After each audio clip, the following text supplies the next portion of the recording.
There's a quiet war unfolding within you, not a war of violence, nor one you can see. It doesn't rage like fire. It simmers. It's not dramatic, but it's always there. And the strange thing is, you may have lived most of your life not even realizing it. You might think you're simply introverted, or emotionally tired, or just not a people person. But deep beneath your well-managed routines and conversations, behind your practiced smiles and carefully chosen words, there is a hidden battle between two parts of yourself. The part that wants to be seen, and the part that is terrified of it. Carl Jung called it the tension between the persona and the shadow. The persona is who you show the world, the version of you that is likable, intelligent, composed, all the things you've learned you need to be in order to belong. The shadow is what you've hidden, the parts you suppressed because they were too much, too needy, too angry, too chaotic, too fragile. The parts you were told were unacceptable. At first, this divide might not feel like a problem. In fact, it often works. You become successful, respected, admired. People may even say you're strong, calm, or unshakable. But over time, something starts to crack.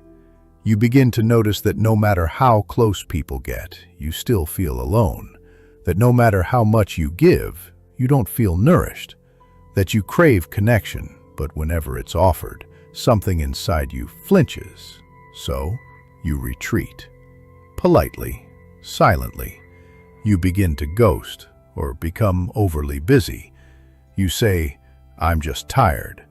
But inside, you feel something harder to name. A kind of fear, a reflex, a deep discomfort with being truly seen. And the saddest part? You might think this is just your personality, but Jung would say, no, this is not your nature. This is your adaptation. You learned long ago that letting people in came with a cost. Maybe you grew up in a home where emotions weren't safe, where vulnerability was met with criticism, silence, or shame. Maybe you felt like a burden, like your feelings were too much. So you did what any intelligent, sensitive child would do. You hid them. You became agreeable instead of expressive, helpful instead of honest, capable instead of close. But the self that hides is not a self that disappears. It waits. It waits in the quiet moments, in the pauses in conversation, in the late-night thoughts that keep you awake. And in that waiting, a war brews. The war between the self you've shown the world and the one you've buried underneath it. You may notice this war in subtle ways. You crave intimacy, but avoid eye contact when things get real. You miss someone deeply, but don't text them back. You want to be held, but shrug off affection. You want to be heard, but say, "I'm fine," when you're not. These contradictions aren't weakness. They are wounds. Wounds that taught you early on. Closeness is a risk. And to protect yourself, you became emotionally self-sufficient, detached, independent, proud of your ability to feel nothing, or at least to show nothing. But Carl Jung warned us, what you suppress does not disappear. It becomes the unconscious.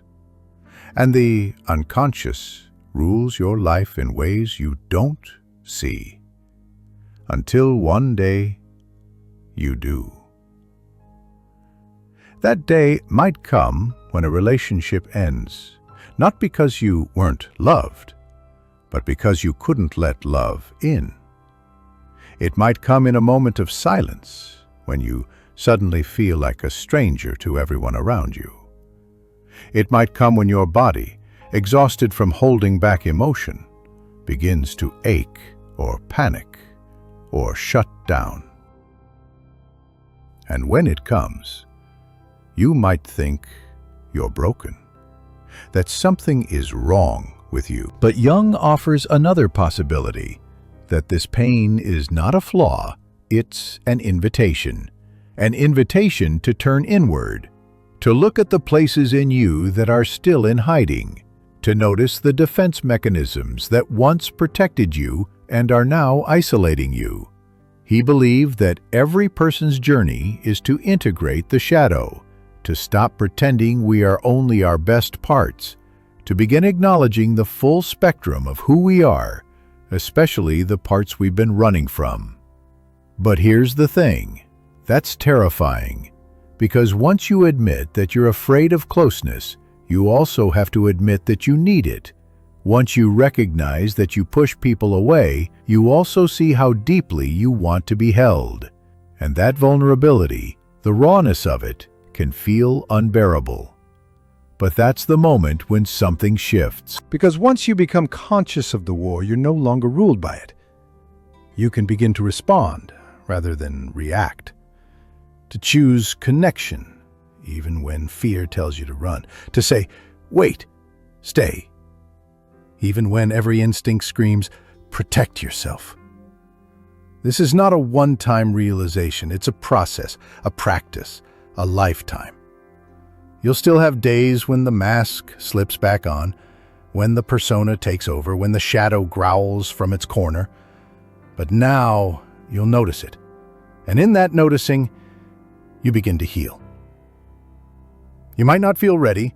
You might think, I don't even know who I am without these defenses. But that's the beauty of Jung's message. The self you buried is still there, intact, waiting, patiently. The child who once wanted to be held still wants to be held. The teen who stayed silent to keep the peace still wants to speak. The adult who shrinks to avoid judgment still wants to take up space. And you, the one listening now, are strong enough to meet them. Not to fix them, not to erase their pain, but to say with gentleness and truth, I see you. I know why you hid. But you don't have to hide anymore. This is the beginning of integration. This is how the silent war begins to end. You may not notice the armor anymore. You've worn it for so long that it feels like skin. You joke at the right moments, show up when expected, and keep your feelings neatly packed behind your professionalism, your independence, your I've got it attitude. But there's a cost to being strong all the time, and that cost is intimacy, because the more you perform strength, the harder it becomes to admit that you're hurting. The more you prioritize being understood, the less you ask yourself if you truly understand yourself. The more you keep people at a polite distance, the less you experience the depth of love that only shows itself when you allow someone close enough to see your fear, your shame, your doubt, and stay. Carl Jung believed we are not made to be split. When the inner life and outer performance drift too far apart, the soul suffers. That suffering may not look dramatic. You may still function, you may still achieve, create, smile, socialize, but there's a hollowness to it, a sense that something essential is missing. You feel it in your quietest moments, when the phone is off, when no one's asking for anything, when there's nothing to distract you. That's when the war grows loud again. The voice that says, "You're too much," argues with the one that says, "No one ever really sees me."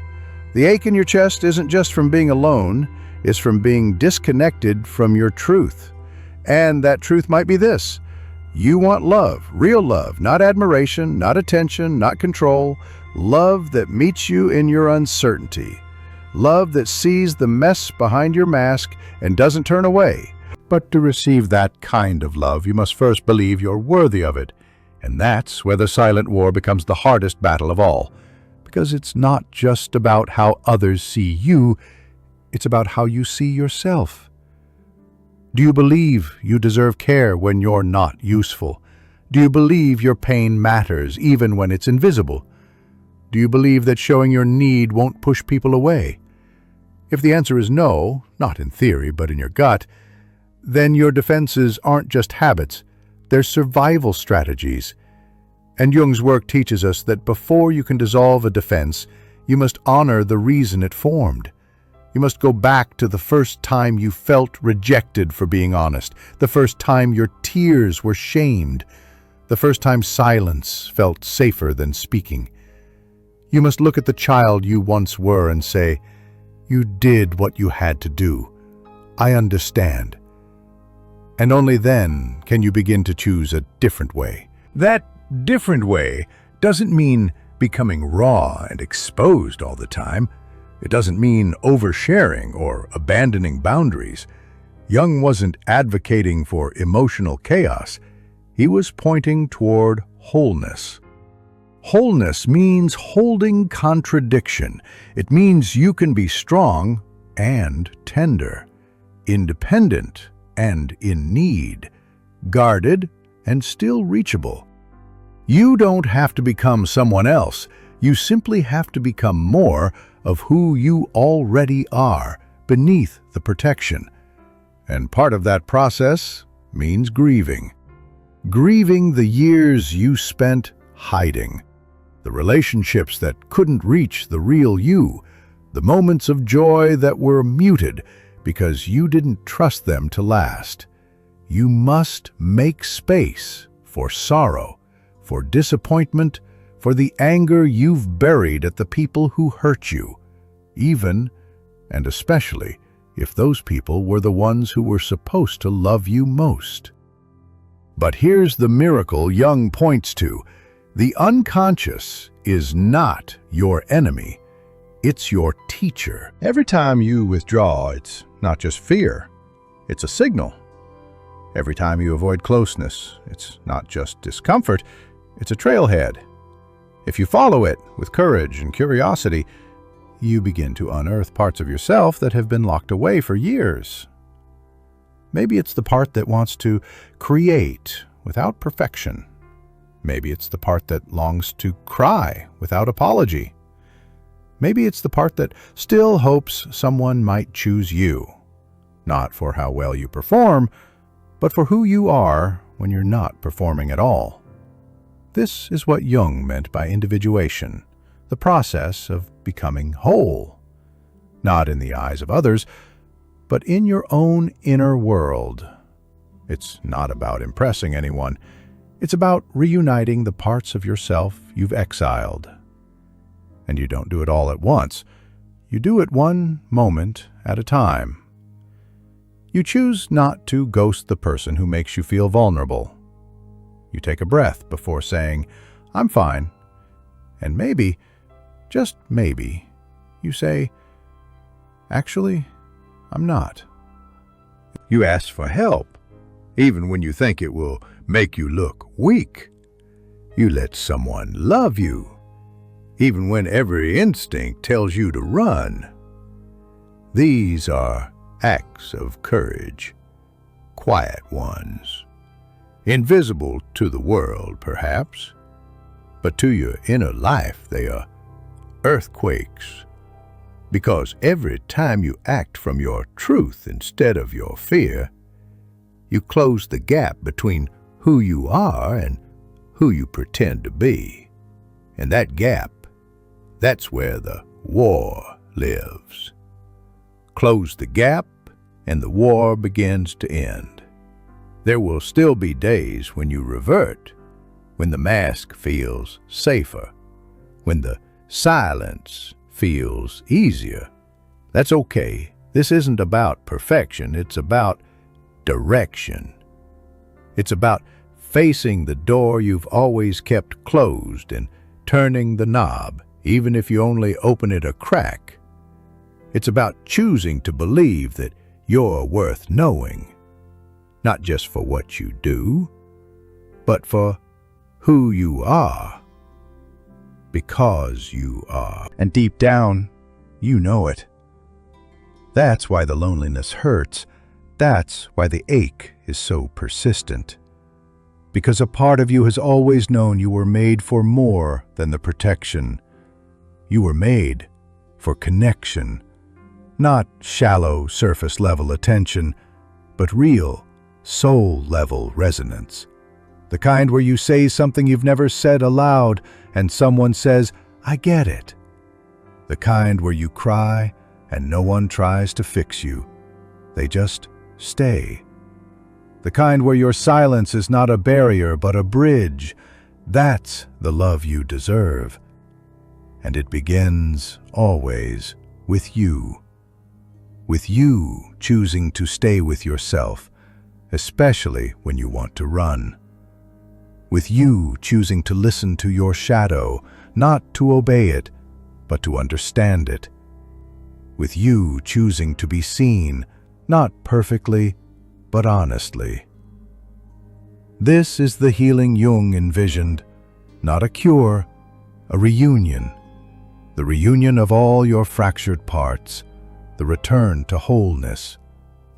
And once you begin, the war is no longer silent. It becomes a conversation, a negotiation, a slow and sacred rebuilding of trust within yourself and with the world around you. You were never too much. You were never unlovable. You were simply surviving. But now you can begin to live.